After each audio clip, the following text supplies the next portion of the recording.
Bonsoir à toutes, bonsoir à tous et bonsoir Aurélie. Bonsoir. Aurélie Tramier, comment ça va? Très très bien. Bien? Oui. Je suis ravie de vous avoir. Et moi je suis ravie. Vous venez de loin en plus, vous venez de Aix. Je viens d'Aix, mais en fait j'habite en Allemagne, donc je viens quand même. Ah oui, d'accord. Bon, je suis bien planté. J'ai lu ça quelque part dans la bio. Vous êtes un peu aixoise de cœur. Parce que je suis complètement aixoise de cœur, de naissance, de tout. Voilà, d'accord. Bon, on vous comprend quand on connaît Aix-en-Provence. On va pas vraiment parler d'Aix-en-Provence, on va parler très loin, oui. du côté de Marseille, et puis de Paris, et puis dans le monde entier. Exactement. Parce qu'on va suivre cette fameuse Gabi, que moi je ne connaissais pas, et je crois que je ne suis pas le seul à ne pas la connaître. C'est un peu une des forces de ce livre, c'est de la faire découvrir. Oui. Gabi la magnifique, avec un petit jeu de mots quand même, hein. Oui. Gatsby, tout ça, bon, voilà, un peu littéraire. Allez, on en parle. Avant ça, 3 petites questions, si vous voulez bien. Oui. Questionnaire de Proust. Vous répondez un peu du tac au tac. Vous êtes prête? Je suis prête. Oui. Vous êtes sûre? J'espère. Allez. Aurélie, si vous étiez un sentiment, vous seriez quoi? Alors, je dirais un sentiment que j'aimerais être, ce serait la tendresse pour tous ces jolis moments du quotidien qu'on peut avoir, qu'on n'a pas toujours d'ailleurs avec les enfants, où on se dit juste que c'est bien, quoi, que c'est joli. Et c'est des moments en fait qui m'inspirent beaucoup pour certains moments simples de mes livres, parce que j'aime bien déclencher des émotions. Ouais. Et voilà, je pense que c'est des moments que l'on va retrouver beaucoup dans mes livres. C'est vrai que maintenant que vous le dites, pas tellement dans celui-ci, en tout cas pour les enfants, mais dans les autres. Oui, il y en a quand même. Il y a une girafe qui n'avait rien à faire là. Voilà, il y a toujours des petits moments un peu tendres qui ressurgissent. C'est vrai. Vous ne pouvez pas vous empêcher d'être tendre. Je peux pas. Mais en fait, si j'aimerais, c'est mon rêve, mais c'est pas forcément la réalité. Voilà. Allez, puisqu'on parle d'enfance, si vous étiez un souvenir d'enfance. Un souvenir d'enfance, pour moi, c'est la mer, les vacances à la mer, être libre comme ça. À La Ciotat, sur les rochers, où je grimpais toute la journée sur les rochers. Les calanques, évidemment. La liberté, voilà. Ouais, difficile de pas aimer. Et si vous étiez une époque? Alors, la belle époque, on va répondre tout de suite, puisque c'est celle de mon livre, mais c'est pas une époque choisie par hasard, c'est une époque qui m'a toujours fascinée. Qui m'a toujours porté chance aussi dans mes études, parce que c'est une époque qui est revenue plusieurs fois dans ma vie. Et donc j'avais très envie d'écrire un livre qui se passe à la belle époque. Ouais, on est complètement dedans, avec ce personnage incroyable, Gabi, qu'on va essayer de vous faire découvrir pendant cette émission. Merci beaucoup. Merci. Vous êtes l'invité de LCR ce soir.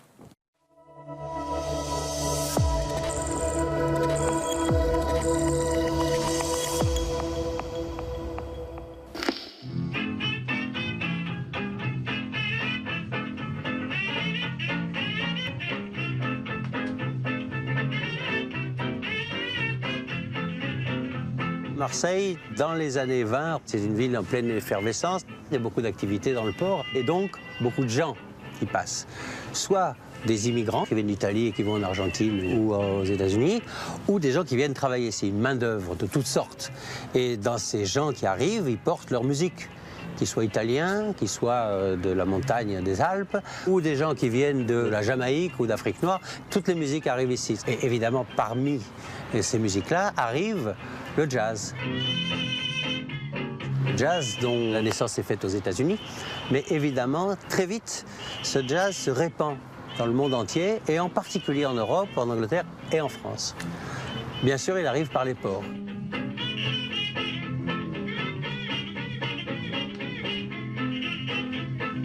Il arrive d'une première façon par le music hall, qui était très puissant à Marseille à cette époque-là, jusque dans les années 40, et en particulier par une dame qui s'appelle Gabi Delis, qui était une chanteuse d'origine de Marseille.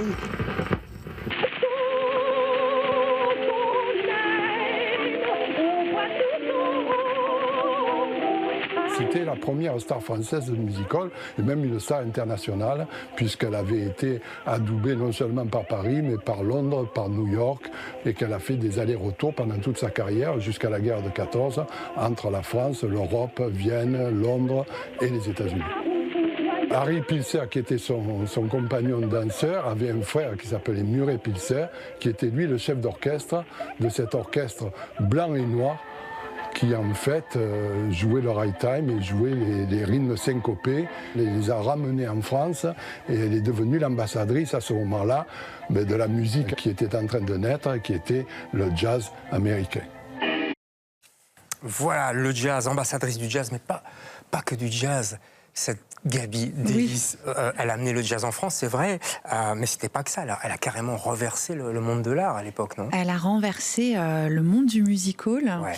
Et déjà, le fait d'être la première à amener le jazz en Europe, pas qu'en France, c'est quand même... Oui, bien sûr, oui. Elle avait un flair, en fait, artistique incroyable. Elle avait du génie musical.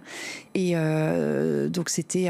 rien ne l'a prédestinée à ça. Mais voilà, donc d'un point de vue musical, elle avait déjà vraiment popularisé le ragtime en Europe dans les années 1910. Et en 1917, donc, elle va ramener le jazz en France, d'abord à Paris, et puis à Marseille. Ouais, et puis à Marseille, dont on vient de voir, les images. Et ce qu'on ne sait pas, c'est qu'elle a inventé plein de choses. Par exemple, la descente des escaliers, on lui attribuée par Zizi Jeanmaire, mais c'est plutôt elle, en fait. On lui attribue la descente des escaliers. Ouais. Alors, on dit que c'est parce qu'elle était petite.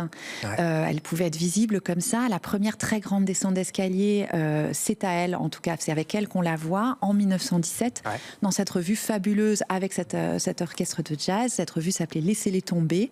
Et là, il y a un escalier tellement raide qu'on l'appelle la scène des échelles, où elle descend avec 100 girls, en fait, les escaliers, et Harry Pilser.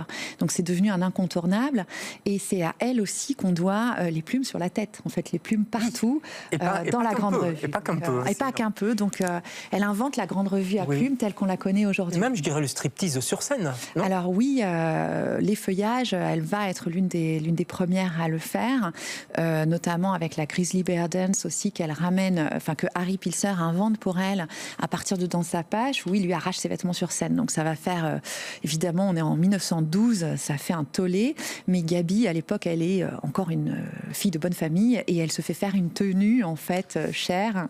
On n'est pas encore dans Joséphine Baker, on est en 1912. C'est plus tard. Et donc, elle aura une couleur chère pour préserver. Mais oui, elle va s'effeuiller sur scène. Et pourtant, elle ne vient pas du tout du milieu des artistes. Son père, c'était à Belsunce, je crois. Il était commerçant dans Marseille. Il est drapier. Donc, elle est de la bonne bourgeoisie marseillaise. Elle aurait pu rester là, tranquillement. Elle n'avait absolument pas besoin d'aller travailler. Elle était promise à un mariage avec un jeune homme choisi par son père, de bonne famille. Et on ne sait pas exactement ce qui va être le déclencheur. Mais c'est vrai que du coup, elle est un peu un ovni dans ce monde-là. Oui. Parce qu'il faut dire qu'on est au début du siècle. On est en 1900. Même avant, oui. Même avant, oui. Et dans une période où la liberté des femmes, c'est pas une évidence, quoi. Alors, elles n'ont aucun droit, et en particulier quand elles se marient, elles n'ont même pas le droit d'avoir un compte en banque, par exemple, à leur nom. Et finalement, ne pas se marier lui permet de garder son argent et sa liberté. Mais on ne sait pas quel a été le déclencheur exactement. Toujours est-il qu'elle va étudier la musique au Conservatoire de Marseille, dont elle est diplômée. Sans doute en cachette de son père. Ouais, sans doute. Ses parents, c'était pas au début. Il faut voir qu'on est dans une famille bourgeoise qui a tout acquis à la force du travail et qui voue un culte au travail. Et Gaby, elle va garder ce culte du travail toute sa vie. C'est une workaholic totale. C'est une bosseuse, parce qu'elle va monter effectivement à Paris avec son amant, un journaliste. Ils ont 19 ans en plus ou moins. C'est une aventure dingue.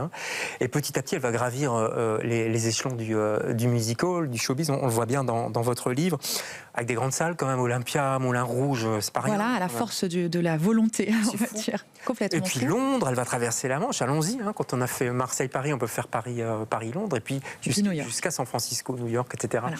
On va écouter sa voix. Bon, ça grésille. Oui, c'est un peu vieux, ça date de 1907, cet enregistrement. Allez, c'est quand même la voix de Gaby. On va écouter un petit peu.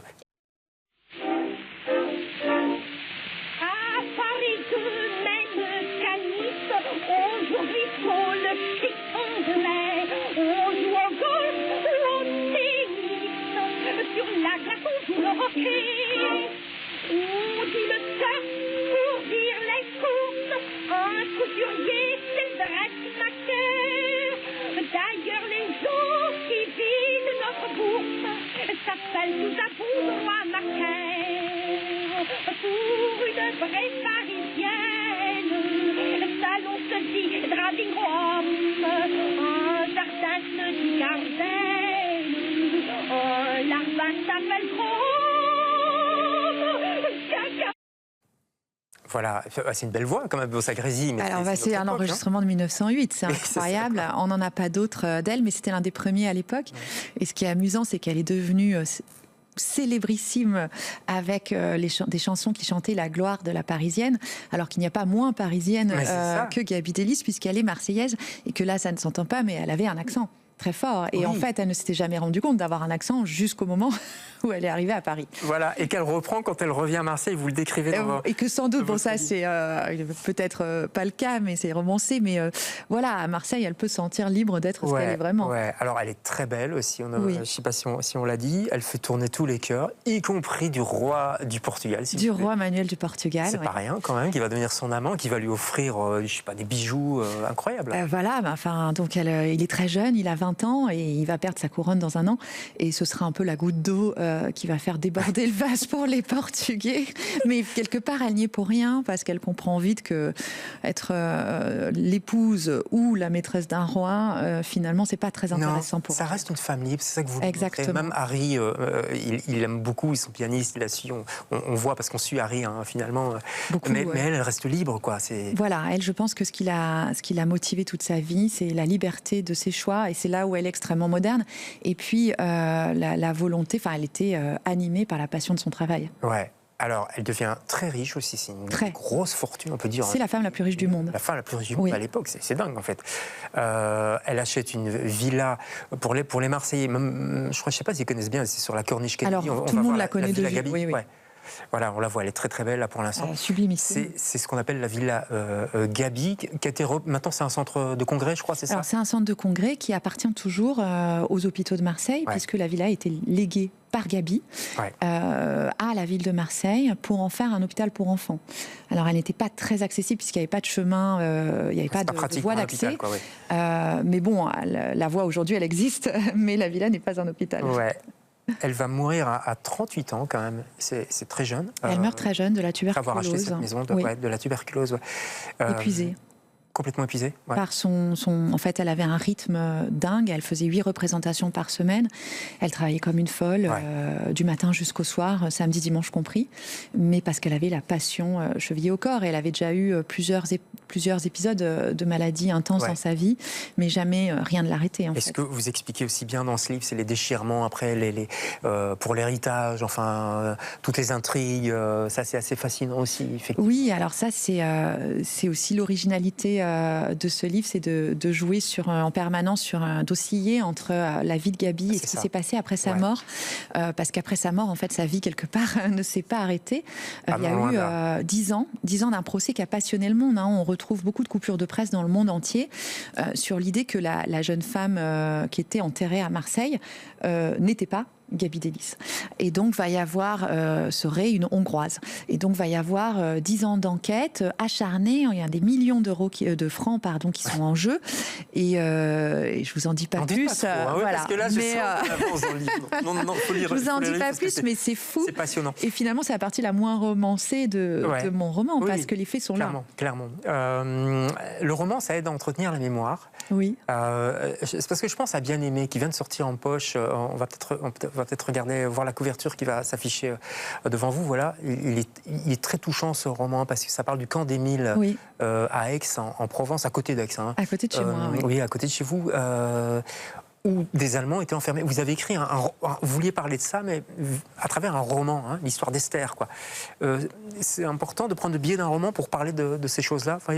Oui, je pense à. Alors là, c'est un autre sujet très très lourd, puisqu'on parle de la Shoah et aussi de la manière dont on a enfermé les Allemands en France en 1940. Un certain Hans W. Voilà. Et je trouve que justement le travail du romancier, c'est aussi de populariser des thèmes qui soit ne sont pas trop dans les livres d'histoire, sauf pour les experts, ce qui est le cas dans les deux de mes romans finalement. Oui. Dans les deux cas, les livres ne sont plus disponibles, les livres de référence en librairie. Et puis, je trouve qu'on apprend mieux l'histoire aussi quand elle est portée par des émotions. Et dans le cas de Bien-aimé, je trouve que c'était un devoir de mémoire. Donc, je vous l'ai dit, j'habite en Allemagne. C'est pas anodin comme choix. C'est un livre que j'ai dédié à mes enfants qui grandissent en Allemagne, de se dire que eux, première génération à ne plus avoir de contact avec la guerre mondiale, ils avaient un devoir en fait de ne pas oublier ce qui s'était passé il y a 70 ans à côté de chez eux. Ça s'appelle le camp d'Émile. Je crois qu'il y a moyen de le visiter. Il y a des ça se visite, c'est absolument fabuleux parce que c'est très bien fait. Donc il faut absolument le visiter avec vos enfants. Voilà, avec les enfants si vous êtes du côté de Marseille, Aix-en-Provence. Oui. Vous le trouvez facilement. Un coup de cœur pour terminer cette émission. Ma mère, Dieu et Sylvie Vartan. Alors, c'est un film et c'est un livre d'abord. C'est un livre d'abord, mais le film est aussi un coup de cœur. C'est un livre bonbon.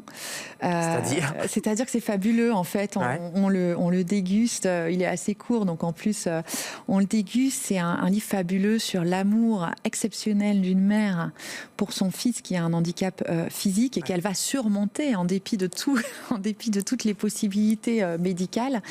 Et j'adore, moi, ce genre de livre. J'avais l'impression de lire La promesse de l'aube de Romain Gary. Ah oui, carrément, ouais. C'est un livre, je trouve que c'est fabuleux. C'est un livre aussi musical, puisqu'il se base sur l'amour de ce petit garçon pour la musique de Sylvie Vartan. Ouais. Donc, on a envie de chanter à la fin de ce livre. Et puis, c'est vrai que dans le film, on a Laila Bhakti qui est absolument sublime. Donc, à voir ou à lire. Merci pour ce conseil. Vous savez quoi? Ce livre, si, c'est un bonbon aussi. Mais c'est gentil. Je garde l'expression. Merci beaucoup. Pour découvrir toute une époque fascinante, en fait, qu'on ne connaît pas bien. La belle époque, on en parle toujours un peu comme ça, mais on est avant 1920. Dans aucun programme scolaire, en fait. Étonnamment. Et une personnalité incroyable. Oui. Une femme forte, avant l'heure, si je puis dire. Oui. Quoi. Merci Aurélie d'être passée chez nous. C'est publié chez Michel Lafon et nous, on se retrouve demain avec d'autres invités. Bonsoir.